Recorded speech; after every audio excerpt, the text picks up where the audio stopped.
네, 중학교 2학년 생물 시간입니다. 이번 학기, 다음 학기도 저랑 생물 파트를 좀 볼 건데요. 이번 학기는 여러분 교과서 한번 다 같이 펴보시고, 가지고 계신 교과서는 반드시 이 온라인 수업 할 때, 대면 수업 할 때 항상 가지고 다니시면서 같이 수업에 병행하실 수 있도록 해주셨으면 좋겠습니다. 자, 여러분 가지고 계시는 교과서 한번 펴볼까요? 실물과 에너지 이 사단원이 저랑 이번 학기에 같이 배울 내용입니다. 교과서 120 이쪽이고요. 네, 4단원 식물과 에너지. 자, 여기를 이번 학기에 저랑 같이 보고 다음 학기는 이제 다음 단원을 보게 되겠죠. 자, 식물과 에너지에서 우리가 배울 내용을 한번 간단히 동영상 통해서 보면서 얘기하도록 합시다. 모든 생물은 살아가는데 에너지가 필요하며 에너지를 얻기 위해 양분이 필요합니다. 식물과 동물은 양분을 얻는 방법이 다릅니다. 식물은 어떻게 양분을 얻을까요? 이 단원에서는 식물이 생명활동에 필요한 양분을 얻는 광합성과 에너지를 얻는 호흡을 알아보고 에너지 관점에서 호흡과 광합성의 관계를 알아보겠습니다. 네, 간단하게 여러분이 이제 배울 내용을 전체적으로 소개를 했습니다. 초등학교 때 배웠던 내용이고요. 거기 이제 여러분들 가지고 계신 배경 지식에 좀 플러스 돼서 조금 더 이제 깊이 들어가는 그런 부분이 되겠습니다. 일단 식물과 에너지 단원인데요. 식물이 양분을 얻는 과정, 여러분 잘 알고 계시는 광합성입니다. 이 광합성에 필요한 물질, 이제 오늘 배울 내용이고요. 만들어지는 산물, 그 다음에 어떤 게 영향을 미치는지, 그리고 물의 이동과 증상작용까지 해서 일단 식물의 전체적인 내용 여기까지가 아마 1차 고사 시험 범위가 될 것 같습니다. 그리고 이제 2차 고사 시험 범위는 이 식물의 에너지 사용과 저장 과정 조금 복잡하기도 할 텐데 일단 뭐 쉽게 어렵지 않게 이 시간 안에 끝내는 걸로 그때그때 진행을 하도록 하겠습니다. 자, 교과서 그럼 한번 넘겨볼까요? 네, 간단하게 퀴즈 문제, 퍼즐 문제 나와 있는데 뭐 유치하다고 생각할 수 있지만 여러분 초등학교 수준에 가지고 있던 배경 지식 다시 한번 점검해 보도록 합시다. 자, 식물의 광합성은 언제 일어날까? 식물은 광합성을 낮에 합니다. 낮에 하고 식물의 광합성에 필요한 물질은 이거는 뭐 오늘 배울 내용이기도 하고 되게 중요한 내용이죠. 광합성에 필요한 물질은 물과 이산화탄소입니다. 물과 이산화탄소가 광합성에 필요한 물질. 식물의 잎에서 광합성으로 만들어지는 물질은 당연히 양분이겠죠. 그 양분에 대한 얘기를 이제 또 하겠죠. 자, 물을 흡수하는 식물의 기관은 물은 뿌리에서 흡수를 하죠. 식물의 뿌리에서 흡수를 하고 어디를 통해서 물이 지나가는 기관, 줄기에 있는 물관이죠. 줄기를 통해서 물이 지나가고 그리고 뿌리에서 흡수된 물은 식물의 줄기를 통하고 그리고 나중에 이제 다시 나가는데 어디를 통해서 잎의 뒷면에 있는 잎의 기공을 통해서 밖으로 나아갑니다. 다시 이런 과정을 1년에 거치는 거를 우리가 좀 더 깊이 들어가서 보도록 할 겁니다. 좀 얘가 무슨 얘기를 하나 좀 볼까요? 녹색 식물은 수십억 년 동안 태양 에너지를 이용하여 양분을 합성하였습니다. 지구에 사는 모든 생물은 식물이 광합성으로 만들어내는 에너지를 직접적 또는 간접적으로 사용합니다. 이 단원에서는 식물이 양분을 합성하는 과정을 알아보고 광합성에 영향을 미치는 환경 요인이 무엇인지 알아보겠습니다. 네, 교과서 넘겨서 이제 오늘 본격적으로 식물의 광합성, 광합성의 정의와 광합성에 필요한 물질이 뭔지 127초까지 좀 보도록 하겠습니다. 여기 또 이제 동영상 플래시가 하나 있는데 좀 보고 또 얘기를 할까요? 우와, 우리가 봄에 심었던 해바라기야. 해바라기가 이렇게 많이 자라고 꽃도 피었어. 우리가 해바라기에게 준 것은 물밖에 없었는데. 해바라기가 성장할 때 필요한 양분은 어떻게 얻을 수 있을까요? 네, 여러분 여러분 잘 알고 계시는 얘기지만 이제 간단하게 해바라기가 성장할 때 필요한 양분은 얘네들은 뭐밖에 안 줬대? 네, 물밖에 안 줬는데 어떻게 얻을까? 뭐 생각을 교과서에 한번 간단하게 써보셔도 좋을 것 같습니다. 뭐 틀려도 상관없고 여러분들이 느끼시는 대로 가지고 계신 펜으로 제가 좀 뭐 밑줄 긋거나 왕별 치거나 할 준비를 좀 해주라고 말씀드렸는데 필기는 많이 안 하지만 여러분이 체크하시는 거는 제가 나중에 교과서 검사를 통해서 확인하고 수행에 반영하도록 하겠습니다. 네, 어떻게 양분을 얻을까? 뭐 알다시피 네, 이렇게 햇빛과 물과 그 다음에 공기 중에 있는 이산화탄소를 이용해서 스스로 양분을 만듭니다. 이걸 우리가 광합성이라고 하죠. 좀 이따 다시 한번 더 얘기를 하도록 하고 뭐 여러분들이 알고 계시는 사실을 한번 써주시면 될 것 같습니다. 그래서 식물은 먹이를 먹지 않아도 자라죠. 생장을 하고 사람이나 동물 같은 경우는 이제 다른 것을 먹어서 식물이나 동물을 먹어서 성장을 하고 뭐 활동을 하죠. 그 에너지를 얻는데 반면에 식물이 뭐를 먹진 않잖아요. 먹지 않으면 양분을 어떻게 얻냐? 그렇죠. 스스로 얻습니다. 먹지 않고도 자랄 수 있는 까닭은 스스로 양분을 만들 수 있기 때문이고 자 그럼 우리 밑줄 칠 준비를 좀 간단하게 해볼까요? 네. 식물은 먹지 않아도 잘 자래. 잘 자라는데 이유는 뭐 하기 때문에 스스로 양분을 만들 수 있기 때문입니다. 그래서 식물은 빛 에너지를 이용해서 네, 빛 에너지. 그래서 아까 언제 광합성을 한다고 그랬어? 낮에 하죠. 빛 에너지를 이용해서 자신에게 필요한 양분을 스스로 만듭니다. 그걸 우리가 뭐라고 하냐? 네, 스스로 만드는 과정을 광합성이라고 합니다. 용어 정리는 단답형 문제에 나올 수 있습니다. 그러니까 용어는 여러분들이 좀 정리를 해주셨으면 좋겠어요. 광합성에 대한 정의입니다.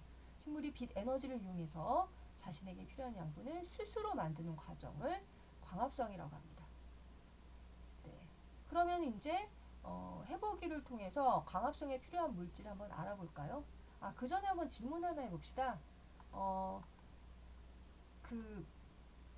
그러면 모든 식물은 다 광합성을 할까?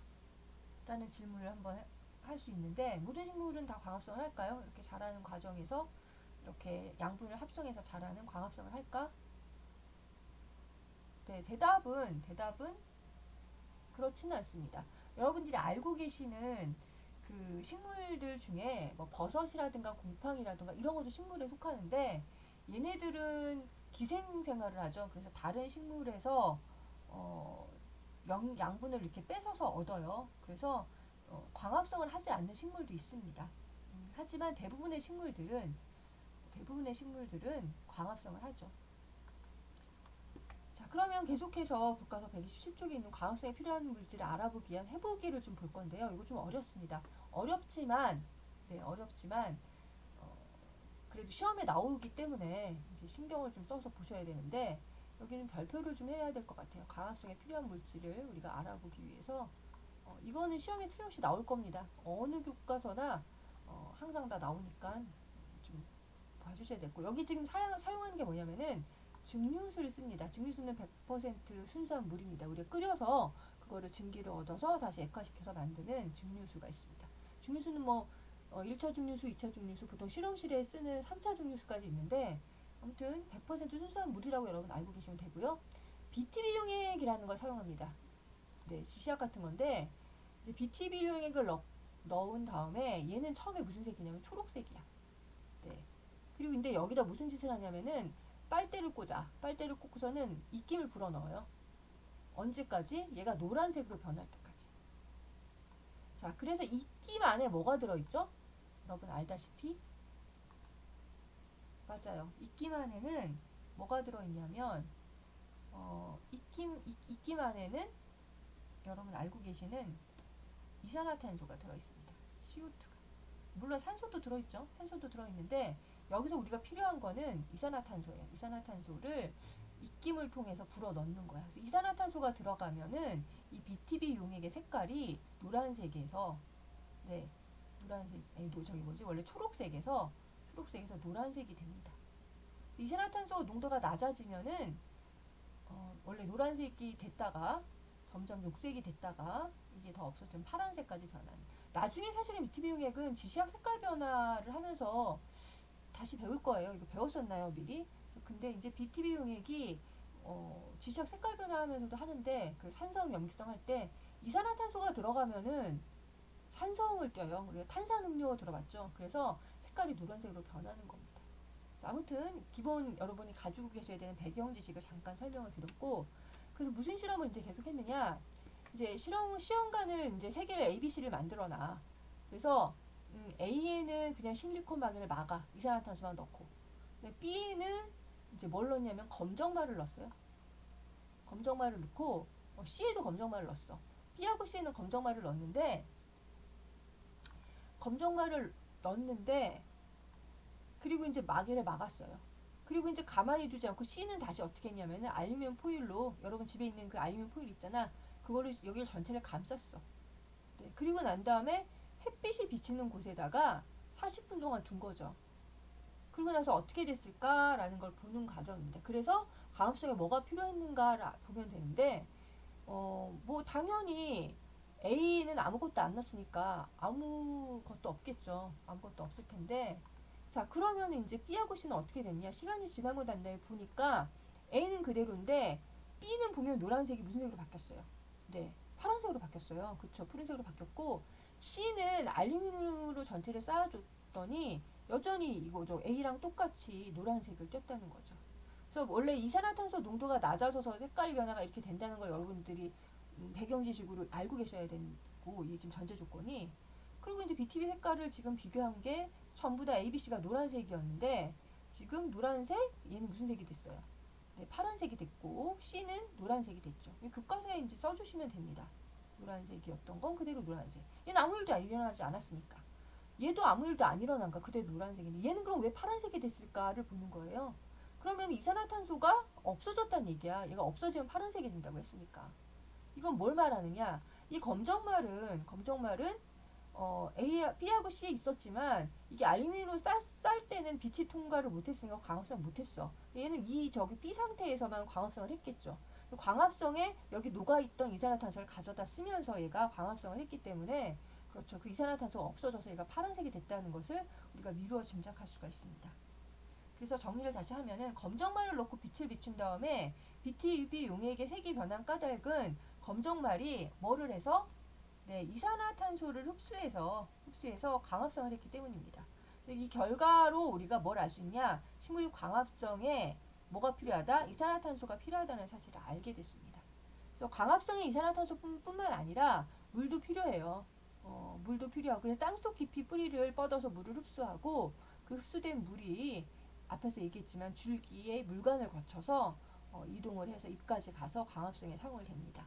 그래서 광합성은 잎의 엽록체에서 일어나고, 엽록체 속에 엽록소라는 장소에서 일어나는데, 일단 엽록체에서 일어나고 계속해서 이제 다음 시간에 광합성이 일어나는 장소랑 광합성으로 생성되는 물질을 알아볼 겁니다.